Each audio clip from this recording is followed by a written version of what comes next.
কচি তুই মদ খাচ্ছু? এইটা আমি কখনোই আশা করতে পারিনি। দাঁড়া, তোর বাবাকে যেয়ে বলতেছি।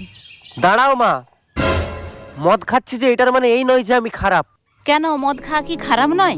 না, মদ খাওয়া কোনো খারাপ কাজ নয়। মানুষ এমনি এমনি মদ খায়নি, নিশ্চয়ই তার পেছনে কোনো কারণ থাকে। হয়তো কারোর মাথায় অনেক টেনশন চলে, সেই কারণে সে মদ খায়। হয়তো কারোর সংসারে ঝামেলা চলছে, সেই কারণে কেউ মদ খায়। হয়তো কেউ বিয়ে করতে পারছে না, সেই কারণে কেউ মদ খায়। হয়তো কেউ বিয়ে করছে কিন্তু তার বউ পালিয়ে গেছে, সেই কারণে মদ খায়। আরে মানুষ এমনি মদ খায়নি, তার মাথায় অনেক চিন্তা থাকে, টেনশন থাকে, সেই কারণেই মদ খায়। আরে তুমি কি কখনো আমাকে জিজ্ঞেস করেছো যে আমি কেন মদ খাই?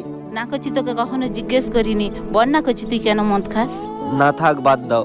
আরে আমি তো তোর মা হই, বল না কিসের অত টেনশন, কেন মদ খাস? না, আমার কোনো টেনশন নেই। তাহলে তুই কেন মদ খাস?